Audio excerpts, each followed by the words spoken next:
No one has said that they're cutting Social Security. Or Elon is not setting policies. And I don't think he said that. I never heard him say it. I have not heard him say it once. Social Security is the biggest Ponzi scheme of all time. So it's just, anyway, so the way we fix Social Security, one of the ways, is to tell young people you're going to get a different deal. So you give them 40 or 50 years notice so they can, they can get a second job. Howdy, howdy. Welcome back to my tiny corner of the internet. So I was pleasantly surprised to see how well the last video did on Charlie Kirk. I kind of figured that that was going to strike some nerves because how politically contentious it is and how heated things are both on the political left and the political right is that, talking about that would possibly backfire very easily. You've got like right-wing docs list, you got left-wing people who are just being, absolutely nasty, you got right-wingers who are being absolutely nasty. And so such a contentious subject is just ripe for getting blasted by the wrong side of the internet. Like Destiny, Hassan Piker, and I don't even like fucking Destiny. You could tell in my debate with him, I don't like Destiny. Hassan Piker, it's like I'm kind of neutral towards, but the thing is like there's so many other content creators that are getting blasted, their accounts terminated for talking about the stuff. So I tried to handle that video with as much grace as possible and given like fruitful, 2 cents that was going to open up a discussion with ideas that you may or may not have already heard from other content creators. I'm more interested in having a discussion. Honestly, I think that's the important part is because the entire video was talking about the breakdown of the social contract and the fact that there's less discussion going on.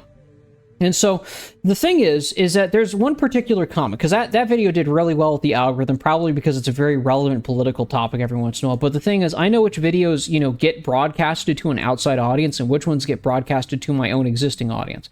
And so usually what happens is that, number one, when it goes, usually my videos do really well with my existing audience. So people who already sub to the channel. And if it doesn't break out of the existing audience, usually watch it pretty fully all the way through. It gets a good high percentage view ratio. It'll have a high click-through rate. It won't have a high impression rate, which is the number of people who've actually been broadcasted that video to, because it's only being broadcasted to my existing sub count, and it's just shy of 600. But, it will have a good click-through rate. It'll have a good, watch through rate, and and that for whatever reason it doesn't get broadcasted outside the existing audience. Now when the view count and the impression count goes into the 10Ks and the click-through rate, the click-through rate can be very like the boomers are going to crash the housing market did really well at the click-through rate with like an 8% click-through rate. It was kind of funny because I was talking about being shadow banned in that one, and I'm still pretty convinced that for a good period of time maybe the algorithm just got better and more friendly to small content creators, which great. That means YouTube is becoming more like a community where you can have open discussions, and I value that. But that's kind of the thing. That one had a high click-through rate, and that one also had a high watch-through rate. So, the percentage, what's the percentage of the video like most people watch to? What time mark did people, like on average, 50% of the audience get to? And so, every once in a while, but usually when it comes to a video that gets broadcasted outside of my existing audience, usually the watch-through rate might go down a little bit, or the click-through rate gets, decreased a little bit, but the impression rate will be really high. And then, it's a hit or miss, right? If it goes beyond about 1,000 impressions for a video, I will assume that it broke out of my existing audience, because there's a little counter that says, percentage of people who watch the video that were either subscribed to you or not subscribed to you. And, I don't think that's very accurate, to be honest, is because the fact is I can tell the people who already know who I am, they already watch my content pretty regularly, and it's a small amount of people, and I'm really thankful for their support. But the thing is that like the metrics do tell that, it has a good retention rate with my existing audience. But when it breaks out of it, those things get a bit skewed, and then on top of that, oh boy, the pedestrian midwit comments. I've invented a term for the particular person who, whenever my content breaks out of my existing audience and it gets broadcasted to new people, and they may or may not sub to the channel, every once in a while you'll get a fraction of comments that are what I call pedestrian midwits. Pedestrian midwits are as follows. The reason why I say they're a pedestrian midwit is because all their positions, all their opinions are rather pedestrian. They come in the video, they leave a comment making a gorillion assumptions about who you are, and they don't address any of the substance you talk about. They don't address any of the nuance. It's like even in the last video, one guy was saying, oh, you called Charlie Kirk this. And I was like, did you not watch the video? The entire video, I was talking about the breakdown of the social contract, about how people do not have open discussion here. Okay, it was not to morally, criticize either the left or the right, but he was so content, and he was like, well, I didn't watch the video. That's not the point. I just wanted to come here and make my point on my own. And I was like, okay, so you came to a content creator's video, didn't even watch the video, and you made a completely irrelevant point to a position that the content creator doesn't even have, and so effectively a straw man, and you expect him to give a full faith response back to something that was a straw man?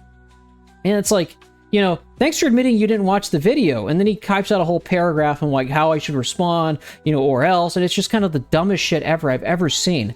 And I told him, I didn't even read it at that point. I was like, TLDR, too long, didn't read. And he got pissed off at that. And I said, okay, you want me to read your comments, your paragraphs, but you can't even have the common decency to watch my video when you're making a point on my video? Like, at least watch my video and, attack those ideas, if you actually value that stuff, and then criticize it. You don't have to agree with what I'm saying, but at least address the ideas I'm talking about in the video and not make this entirely nonsensical straw man that you're going to expect me to respond. It's like, you can't expect me to respond to your paragraphs of comments if you can't even have the common decency to watch a video that I uploaded, and you're commenting on a video that you didn't even watch in the first place.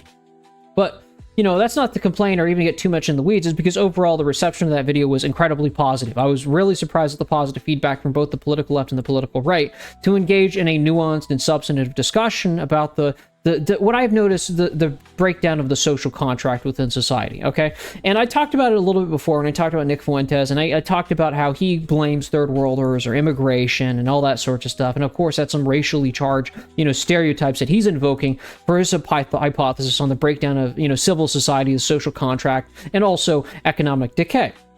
Now, obviously, I don't follow that line of thinking. In fact, my entire thing is you could probably tell by the title of the video if I titled it appropriately, right? Boomers want you to work a second job, okay? If you click that video and you were kind of surprised to see what that talking point is, and, let's see how many times we're in a second, like 6 minutes in the video, and you're kind of eager to get to that, chomping bit and get to the relevant, as advertised video, well, you came to the right point, don't click off yet, right? Because that's exactly what I'm talking about. A lot of people blame the social decay, the economic decay, on a million different things. A lot of these content creators, especially these so-called populist ones that seem to be tapping into the resentment of ordinary people, they're all critiquing the same thing, including myself. I wouldn't call myself a populist because I think, people who identify as populist are stupid. But, nonetheless, a lot of people are talking about the same thing on what you notice is the degradation of civil society and whatever that cause may be. And so, I've noticed that some people who follow my channel, follow me is because I've made my criticisms of boomers and BlackRock and the fact that the average house is $500,000, as of Q1 of 2025. That was one of the things that I've talked about for a very long time on this channel. And so the thing is, I came across a video. If you didn't think you could hate boomers anymore, and I'm particularly talking about white American boomers, is because if you look at black American boomers, they didn't really have civil rights. But that's neither here nor there. The thing is that I want you to compare, your civilization to China and tell me, I always ask everyone this, okay? If you ask the average Chinese person whether or not their civilization has gotten, better or worse over the course of the last 75 years, what do you think the average Chinese person is going to say?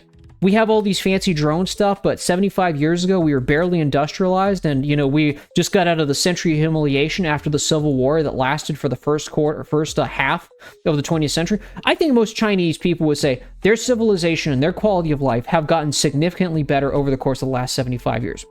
If you ask the average American, especially in our age group, millennials and Gen Z and younger generations, if they think American society has gotten better or worse over the last 75 years, what do you think they're going to say? I'm going to say worse. Okay, because the fact is that it baffles me that you have a generation of old people who will literally gaslight and deceive younger generations about how easy they had it in the golden American age, and then quite literally turn around to younger generations and say, well, you just need to work harder and work 2 jobs so you can still pay into Social Security. Okay, let's do a tally up between what boomers have and what, Gen Z and millennials have. Let's do a side-by-side comparison on who had it better. Okay, the thing is that not only did boomers have a lower cost of living, they had better income, that the average factory job could afford a house off of a single income where they could raise a family, semi-comfortably, not necessarily the most comfortably, because nobody's truly in perfect comfort and bliss in this world, obviously. Nobody's idealistic enough to believe that, right? But you could raise a family of 4, own a house and a car off of a single income, and you didn't need a college degree. Okay? And now boomers, now that they've aged out of the workforce, a lot of them are retired. if you look at their generational cohort, they're buying multiple properties, investing heavily into real estate and properties they probably bought for $30K like 50 years ago. Okay, now they're all of a sudden doing the typical boomer thing of kicking the ladder once again. They're once again lying and gaslighting and mocking younger generations over the fact of how easy they had it, and say, well, back in my day, we worked 2 jobs. I even have a dedicated video I'd like to actually, go after BlackRock on this one, about how they want to erase the past so they can control your future. I know that's super clickbaity, but that's by the point, is because I want to, it's a hook. I want you to watch my videos, obviously. But that's kind of the thing, is that when you look at these people, right, boomers specifically, it's like the same old kick the ladder behavior. It's like, and I'll probably show it at the beginning of the video, or maybe I'll show it at one point in this video. Maybe I'll just show it right now. But the thing is that notice how they're expecting younger generations to work 2 jobs to fund Social Security. The same generational cohort that wants to abolish property taxes because 40% of homeowners have no mortgage on their property, means they own it outright. They have no debt to that property. And, this generation that has fat 401ks is now expecting, society to bend their ass backwards so they can abolish property taxes, so they can own their 9 Airbnb rentals, without any hassle whatsoever. Okay, I talked about, boomers going to crash the housing market, that eventually this generational cohort's going to pass away. And this is probably going to cause a market shock after the fact that you already have like home builders going in massive construction sprees to, build, homes to meet demand, is because the fact is, who wouldn't want to be a home builder when house prices are high? It's just no different than if widget prices were high. Would you not want to build widgets?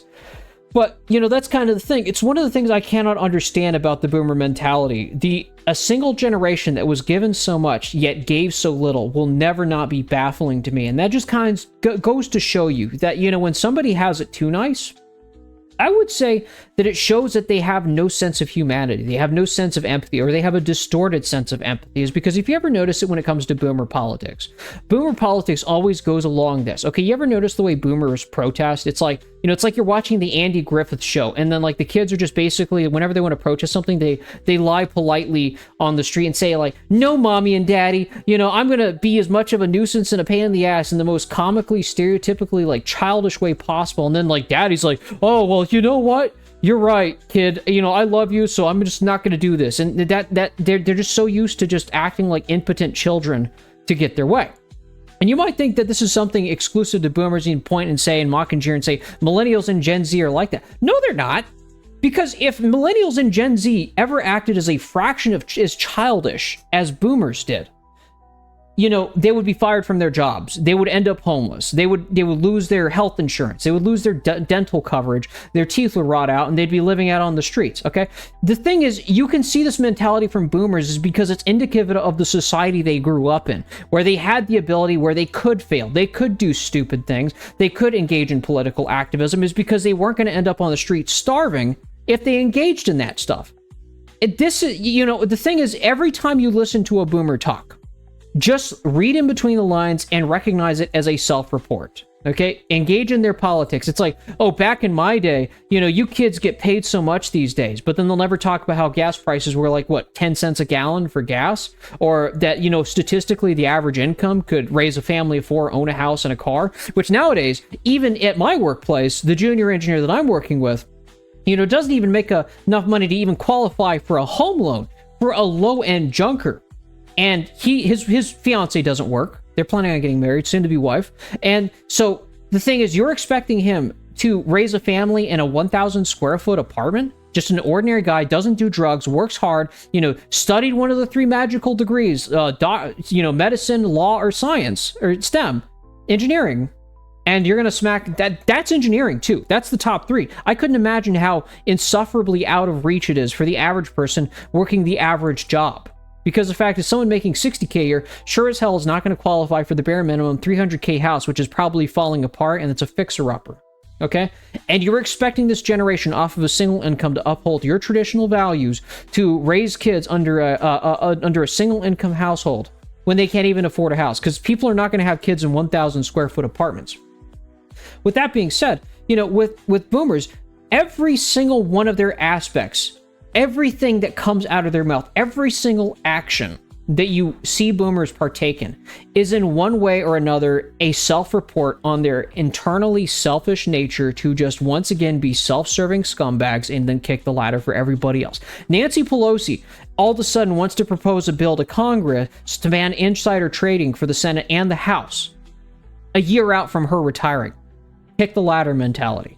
Boomers, like they were doing with the Ron DeSantis video that I might have showed you at the beginning of this video, quite literally saying, oh, how are we going to fund Social Security? We're going to tell young people that they're going to get a different deal. It's always the different deals for every young person. I've seen it with my company. I've seen it with the people in my workplace. I see it culturally. It's always a different deal for the next generation because it's a pyramid. It's a marketing scheme for the people at the top to benefit the expense of younger generations. That is until younger generations leave this country, and I would urge boomers to reconcile, you just recognize that fact for a second.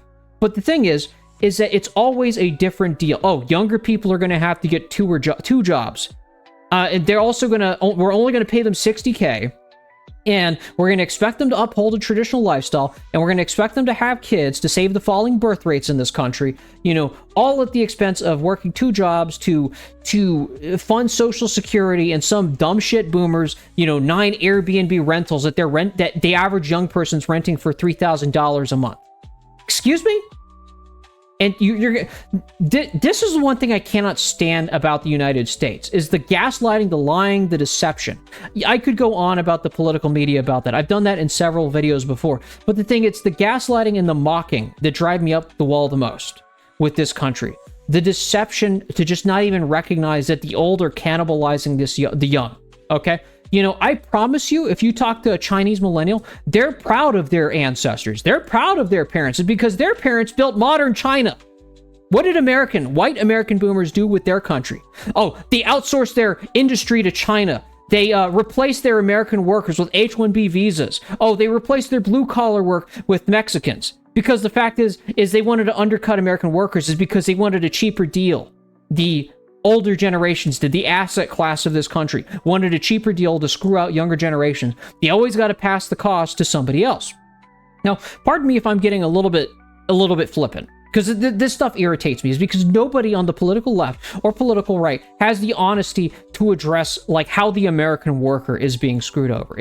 From the left, it's always like, oh, think about some other country's workers. There is no first world working class. Or from the right, oh, well, actually, they're like third worldist, but with extra steps, except they're racist. And so they don't believe that there's American working classes because they're either part of the asset class and they just pretend there is no American working class. And so they work hand in hand with the person that just wants to screw over the American worker while they hire like 10 H-1B visas to replace American workers.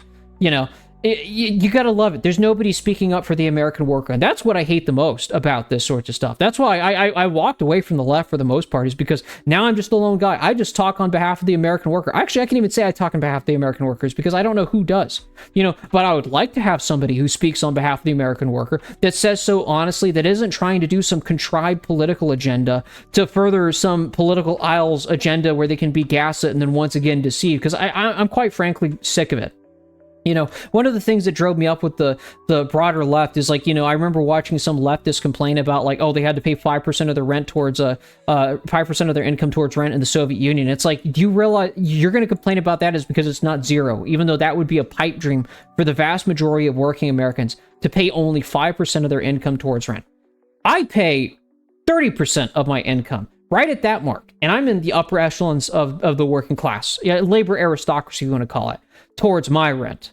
The average American pays almost 40 to 50%, and they're heavily cost burdened. I can pull the statistics, and I'll probably post it in my, picture chat for the channel later at one point or another. But you're going to really try and say that you're the party of the working class, but you can't even like share a common interest and say that, oh, I'm cost burdened by rent and I really don't have a lot of free time because I'm working a ton. And, so I am quite literally working a ton of hours to afford a place that eats up 50% of my income that I only get to live in for like a third of my time. And, 1/3 of it I'm out working and another third of it I'm just sleeping. So like that remaining third, which is probably going to be used for setup just to go to work in the first place. So it's less than a third of your time is actually using a place that, more than 50% of your income is going for. And you're going to tell me that you, who doesn't even pay any bills in your life, share the common interest of the American working class? I don't know.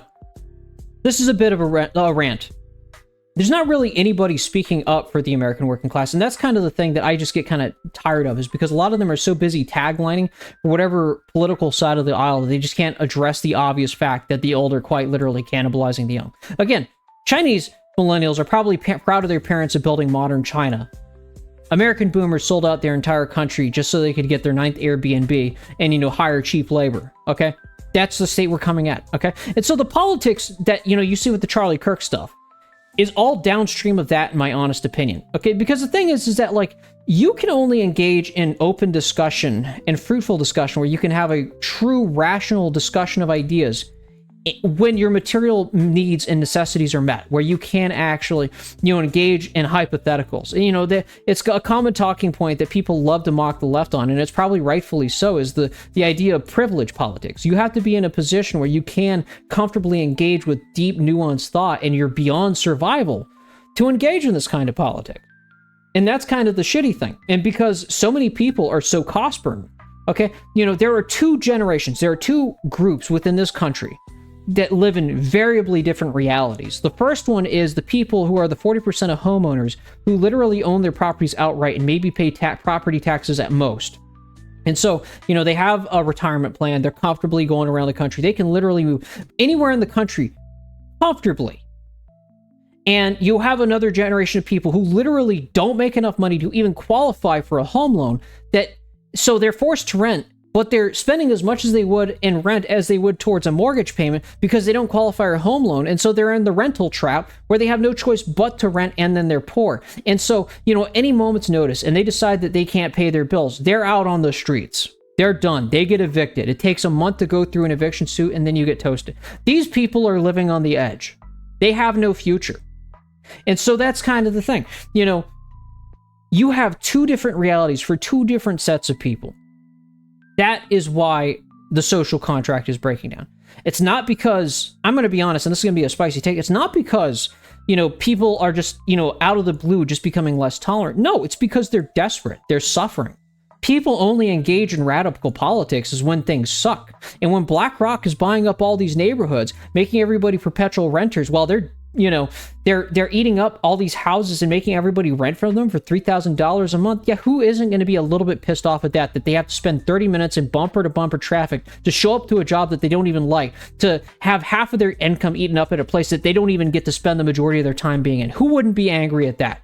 And when you understand that fact, you know why American society is going down the shitter. And that's the reason that nobody else will point out in the mainstream media why things are just objectively getting worse in this country. But, that being said, I think I made my point on boomer rants, because the fact is, I open up that video talking about that particular thing. I may or may not have done that. I might even splice that in the middle of the video. I haven't really decided where I'm going to do. But, when you see that video, you just can't help but realize, two different worlds of politics going on. And unfortunately, the class of people who own their properties outright that have a ton of free time because they have fat 401ks are the ones that are driving this political vehicle that's cannibalizing the young.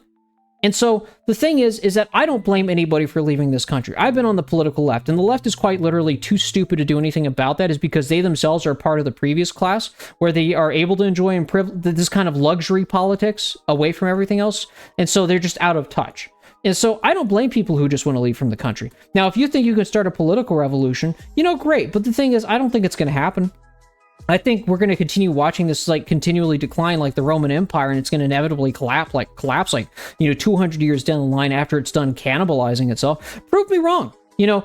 What do you think is going to happen in the future of the United States? What do you think the future of the United States is, looking at things as they are going right now?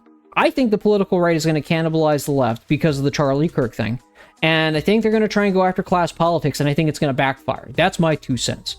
That's what I'm banking on. And so, I could say probably don't do that. My right-wing side of the aisle, I know you're probably smugly saying, we're going to do our Reichstag moment, but I invite you to try it if you'd really, really like to do your Reichstag moment with the left, especially on class issues, because we've both seen what happens when you do that, okay? Because most people, even if they would like to agree with your cultural values, they're culturally conservative and they want closed borders. The thing is, even in Matt Walsh's and Ben Shapiro's comment section, when they tried to go after Luigi Mangione, they couldn't read the room to recognize that even though they were conservative-leaning people, they still hate BlackRock. They still hate insurance companies, and they are just a little bit irritated. And it's just like it was 10 years ago with the feminists and, people saying, I agree with feminism, but, I don't like the hypocrisy.